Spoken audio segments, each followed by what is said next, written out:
Assalamualaikum warahmatullahi wabarakatuh. Bismillahirrahmanirrahim.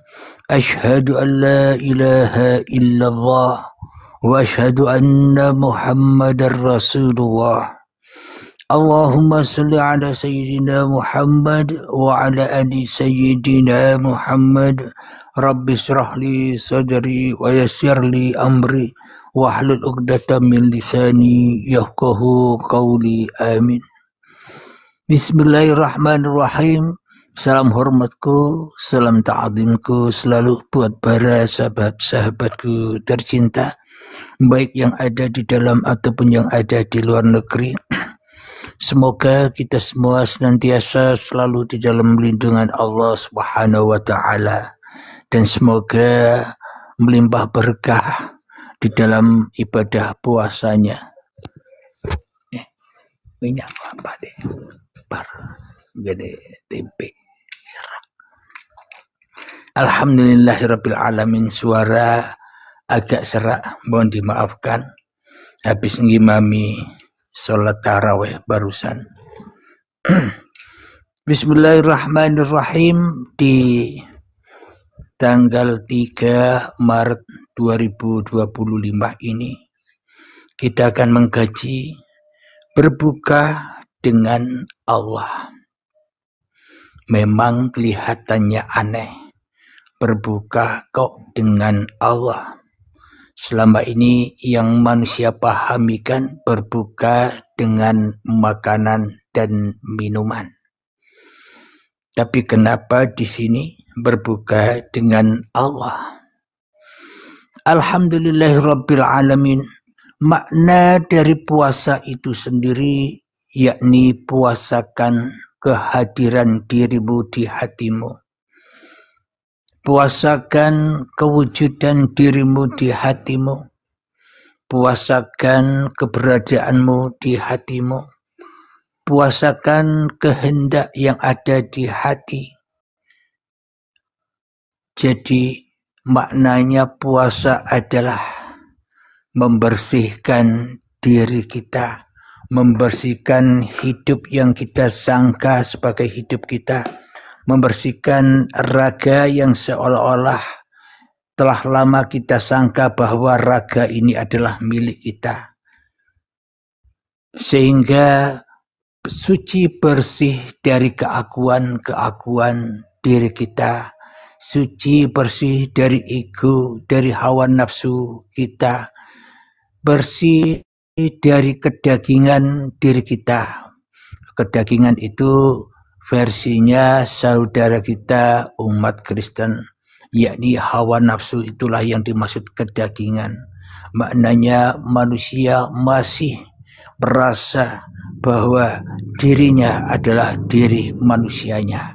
Itulah yang harus dipuasakan. Setelah berpuasa dari semua hal-hal kemanusiaan kita, maka kita akan berbuka dengan Allah. Makna berbuka di sini, maka manusianya sudah dikuasai Allah, sudah dikehendaki Allah, sudah dipelihara oleh Allah, sudah dijaga oleh Allah, sudah dicukupi oleh Allah. Itulah makna berbuka puasa. Jadi puasa plus berbuka, jadi satu paket. Kalau menurut kepahaman manusia, puasanya sendiri, berbukanya juga sendiri. Akan tetapi di sisi Tuhan, di sisi Allah, di sisi Sang Hyang Widi, yang dimaksud berpuasalah dirimu di hatimu, maka engkau akan berbuka dengan Tuhanmu. Jadi itulah yang dimaksud enjoy saja. Alhamdulillahirabbil alamin. Jadi la haula wala quwata illa billah, itulah password atau kunci manusia agar bisa berbuka dengan Allah. Makna berbuka dengan Allah itu manusianya sudah tenggelam di dalam keilahian, tenggelam di dalam ketuhanan. Itulah makna tauhid, itulah makna esa. Jadi bila manusianya sudah dikuasai Tuhannya, maka ia enjoy saja. Jadi itulah yang dimaksud berpuasa dan berbuka. Jadi satu. Siang dan malam jadi satu. Malamkan kedirianmu di hatimu, maka terang benderanglah diri Tuhanmu yang berkuasa atas dirimu. Jadi bila manusianya sudah terang benderang di dalam kehidupannya, sudah terang pandangannya, sudah terang pendengarannya, sudah terang pikirannya, sudah terang perasaannya, maka hidupnya selalu menyaksikan keindahan-keindahan.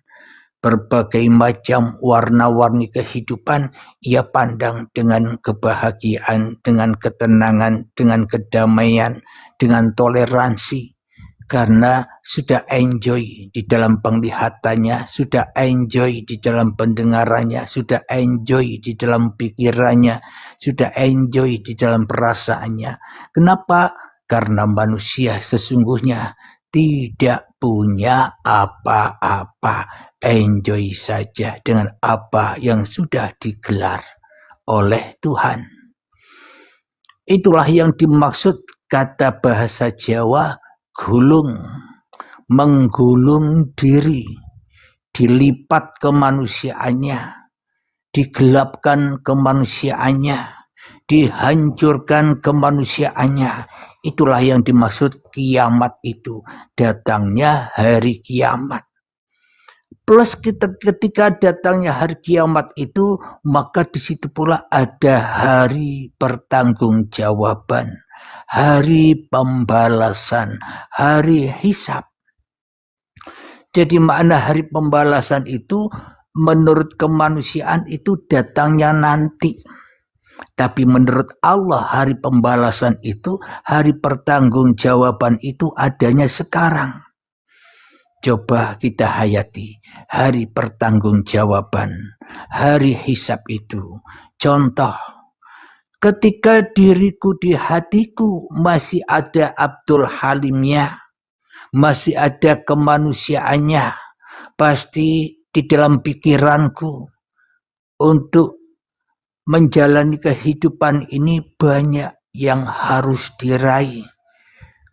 Uang harus diraih, kejayaan harus diraih. Supaya apa? Supaya bisa mencukupi dalam kebutuhan hidup ini. Jika semua itu saya atur-atur sendiri sebagai manusia, maka disitulah hatiku, hati Abdul Halim merasa ruwet, was-was, ketakutan, dan penuh dengan kegelisahan di dalam menapaki kehidupan ini.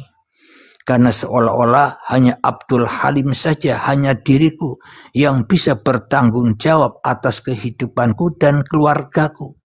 Seolah-olah aku Abdul Halim ini sebagai pengatur kehidupanku dan sebagai pengatur kehidupan istri dan anak-anakku.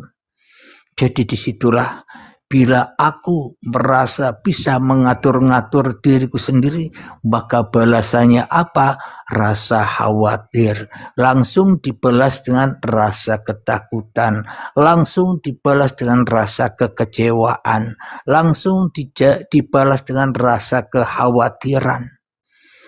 Karena manusianya masih menjadi raja di dalam hatinya, maka akan mendapatkan azab-azab yang pedih.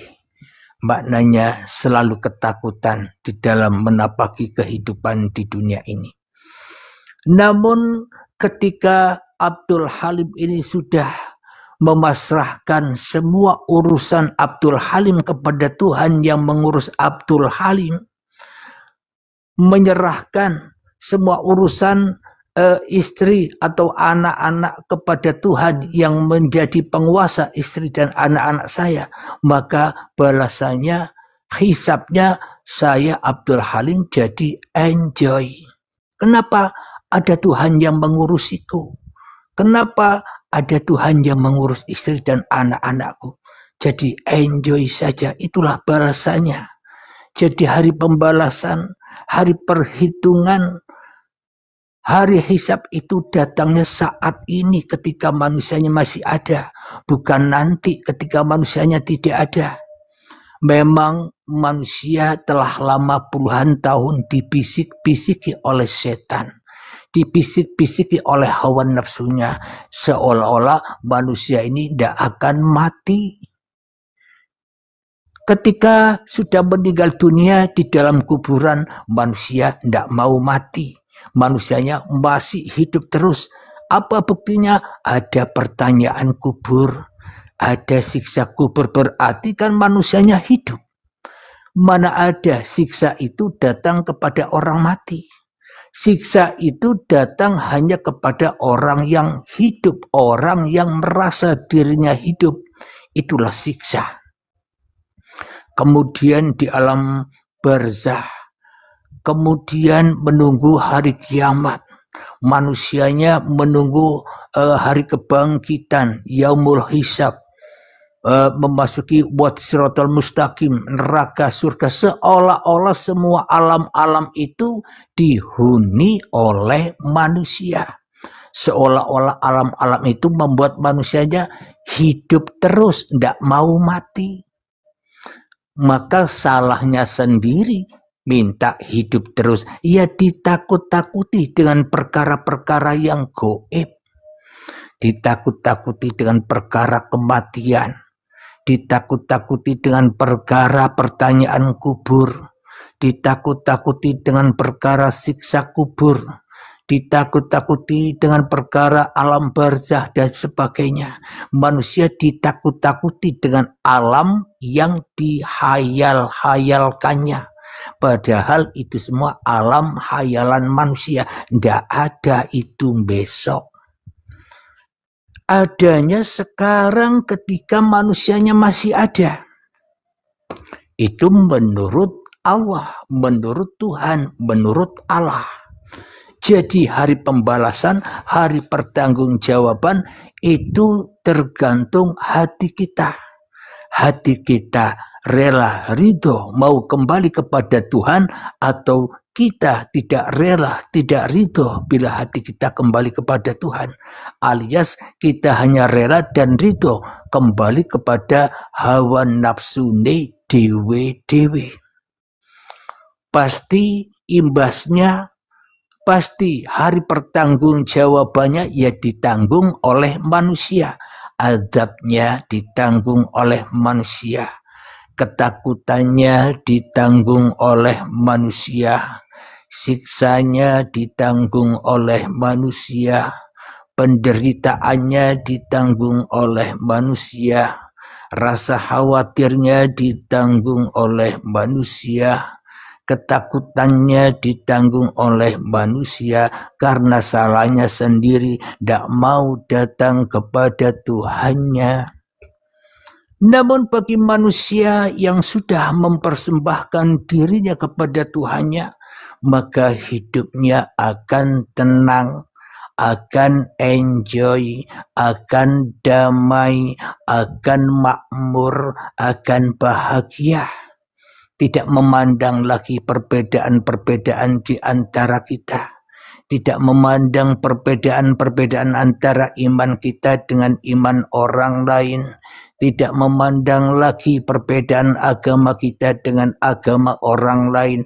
Karena diri kita dan orang lain itu sama-sama diperankan Tuhan. Jadi bila semuanya hanya peran Tuhan, maka kita ya enjoy saja. Alhamdulillahirabbil alamin. Kenapa hati kita kok tak bisa enjoy? Karena kita memfokuskan pandangan itu kepada hawa nafsu kita sendiri. Sehingga kita melihat hanya hawa nafsu kita sendiri, maka kita akan dibentur-benturkan dengan hawa nafsu orang lain. Sehingga disitulah ada perbedaan, ada perdebatan, ada permusuhan, ada penghujatan, ada olok-olokan, ada hinaan-hinaan, karena manusia hidup di dalam fahsya wal mungkar. Itulah imbasnya, itulah hasil dari timbangan, hasil dari hari pertanggungjawaban. Jika kita masih memegang hawa nafsu kita, maka pertanggungjawaban semua terlimpah pada diri kita. Sedangkan kita tidak mau menanggung jawaban itu, sehingga hati kita terbakar.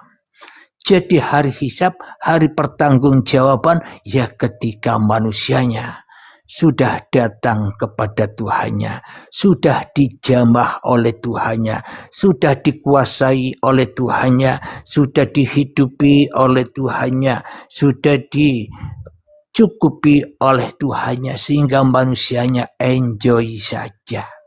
Maka sudah lepas bebas dari pertanggungjawaban. Bagaimana mungkin manusia akan mempertanggungjawabkan apa-apa yang tidak pernah dilakukannya? Apa maknanya la haula wala quwata illa billah?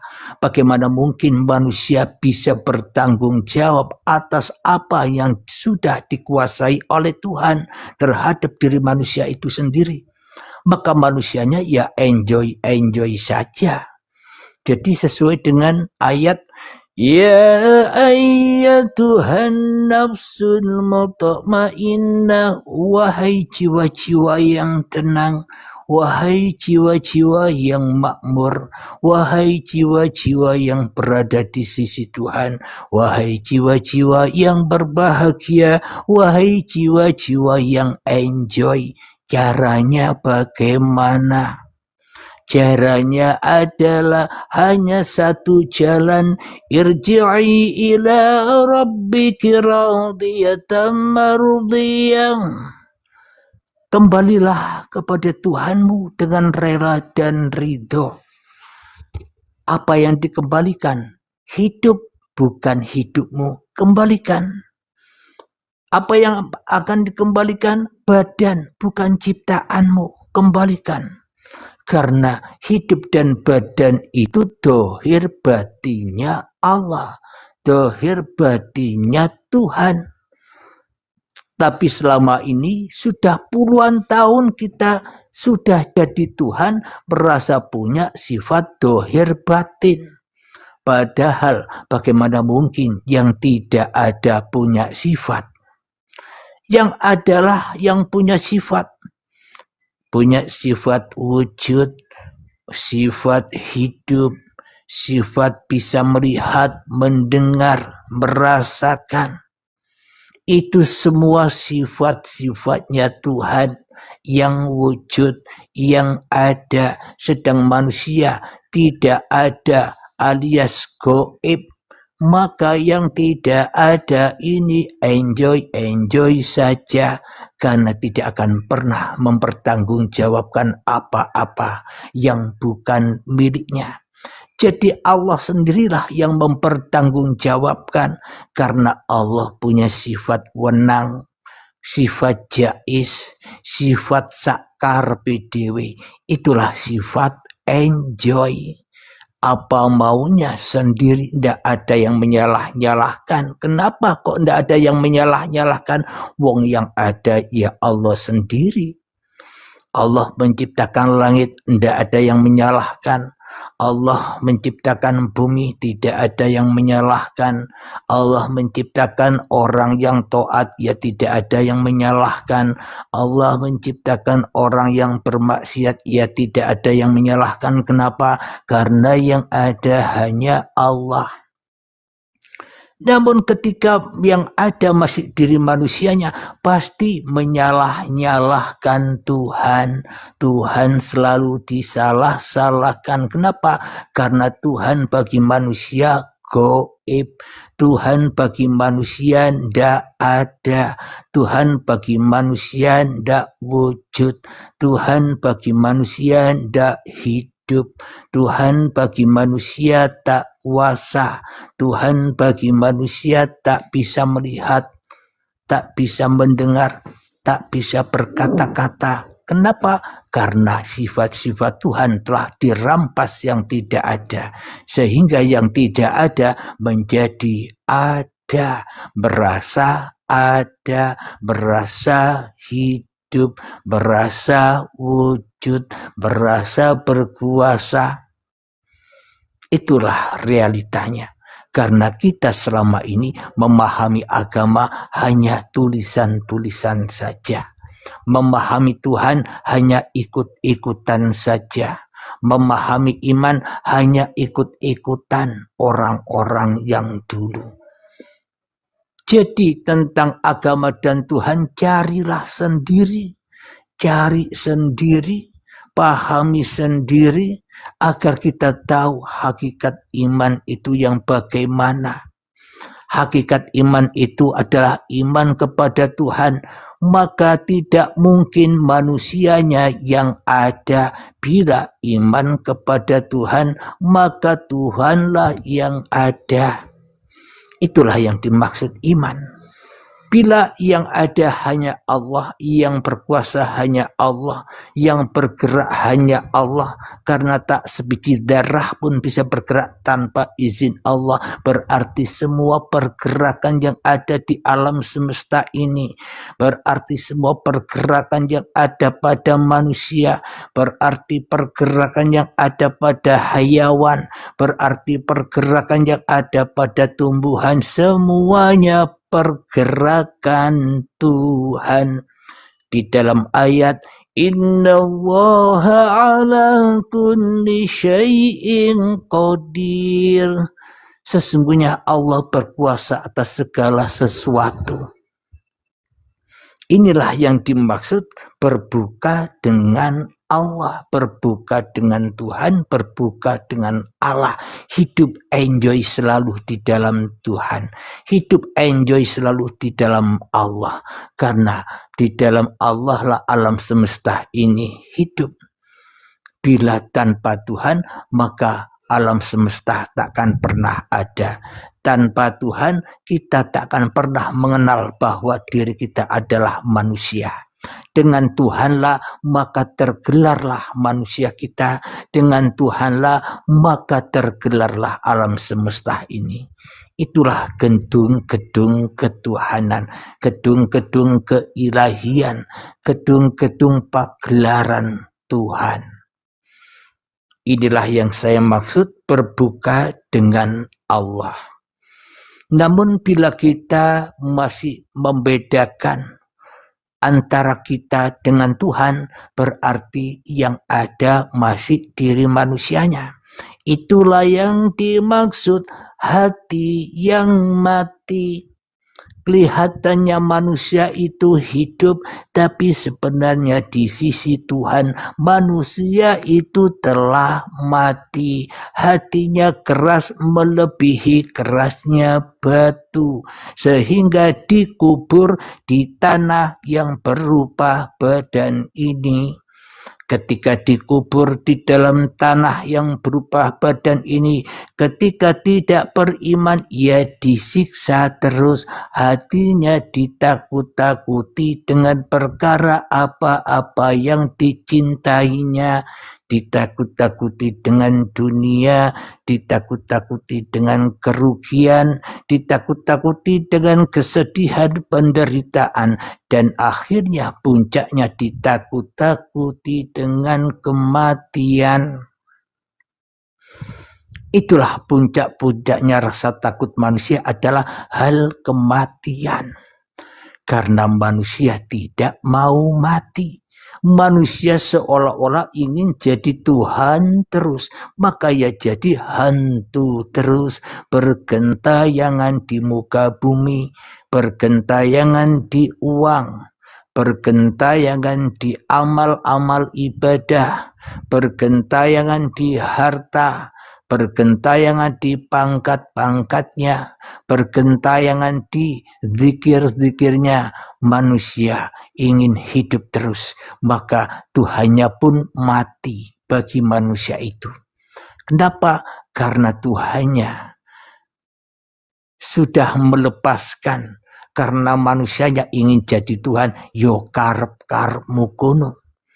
Bila engkau menjadi Tuhan di alam semesta ini, kau akan mendapatkan rintangan-rintangan, mendapatkan bahaya-bahaya, mendapatkan penderitaan-penderitaan, mendapatkan kesulitan-kesulitan, mendapatkan ketakutan-ketakutan. Karena itu semua maumu sendiri, itulah hari pertanggungjawaban. Karena dirimu tidak mau kembali kepada Tuhanmu, maka hidupmu akan sulit, akan melarat, miskin terus, minta-minta terus, doa-doa terus. Itulah lambangnya siksa alam kubur, lambangnya siksa neraka. Tolong, itulah maknanya apa-apa yang kita inginkan. Jadi ketika kita ingin apa-apa, sama halnya kita memelaratkan diri kita sendiri. Jadi manusia-manusia yang sudah sampai di alam enjoy sudah tidak pingin apa-apa lagi. Karena yang ingin apa-apa, yang menciptakan apa-apa. Jadi manusianya enjoy wae. Semoga bisa dipahami ya. Kira-kira pendapat Anda yang di bawah ini, kajian yang ada di YouTube Uripi Allah ini, atau kajian yang seperti kita kaji malam ini kajian yang menyesatkan atau kajian yang menyelamatkan hati manusia? Coba jawabannya di bawah. Apa yang di bawah memahami apa yang saya kaji? Silakan jawabannya lewat komentar.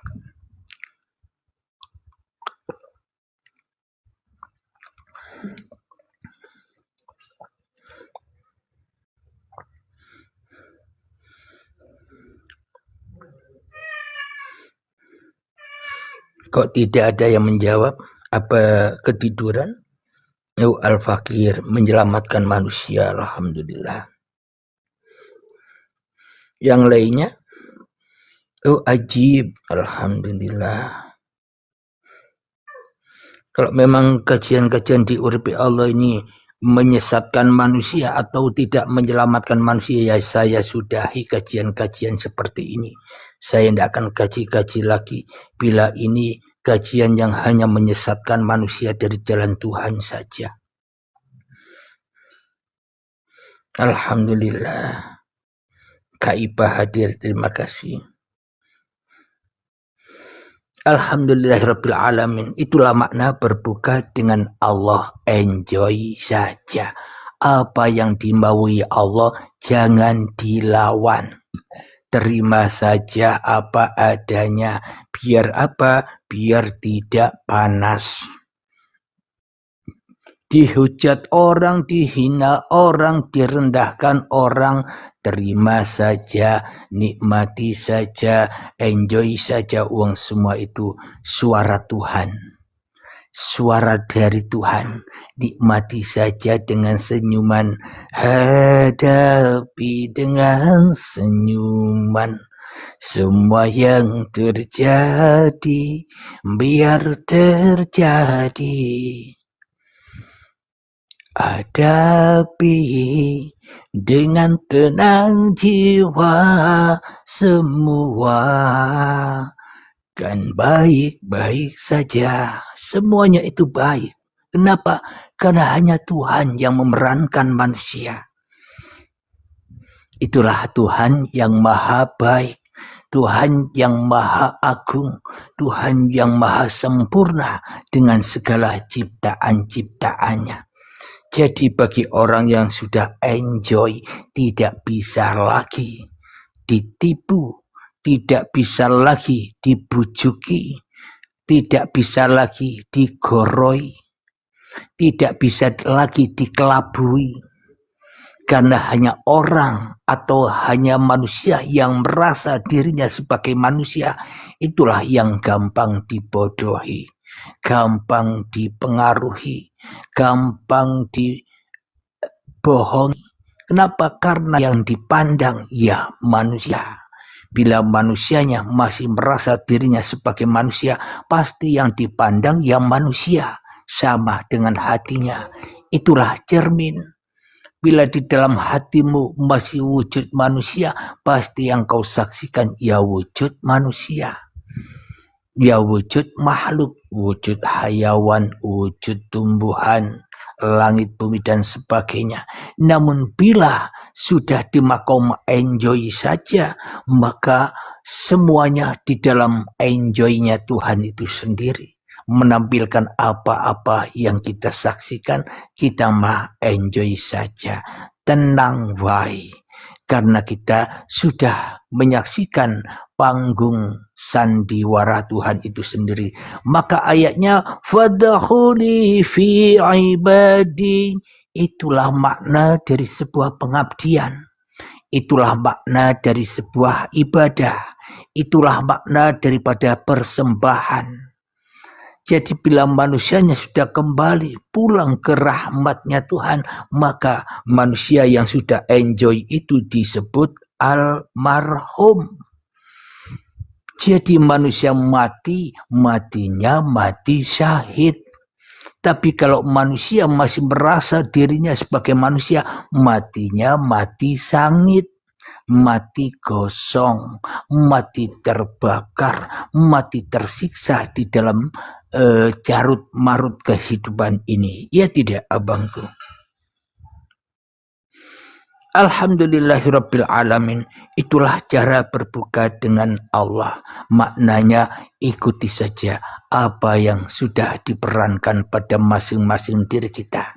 Kalau kita memahami peran diri kita adalah peran Tuhan, pasti kita bisa memahami peran orang lain pun juga perannya Tuhan. Maka memandang hanya dengan senyuman, dengan kasih sayang, dengan rahmatan lil alamin. Itulah rahman rahimnya Tuhan. Semoga saya dan semoga kita semua dapat memahami kajian-kajian di Uripi Allah.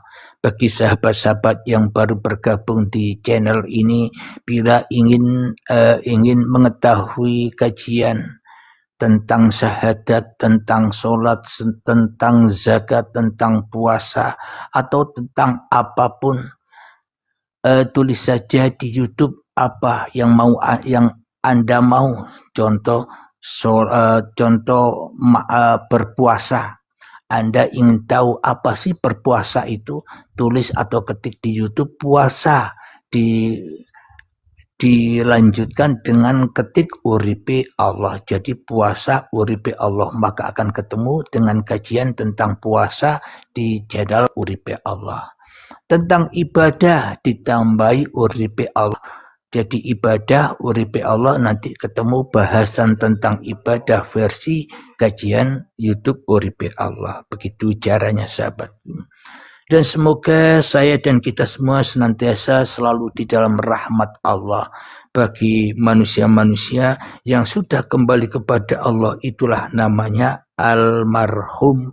Orang-orang yang dirahmati Allah. Akhirnya enjoy saja. Kenapa kok enjoy saja? Karena yang ada hanya Allah. Berarti yang enjoy itu siapa? Yang enjoy ya Allah sendiri. Alhamdulillahirabbil alamin. Sebelum saya adakan tanya jawab, saya akhiri dulu. Assalamualaikum warahmatullahi wabarakatuh.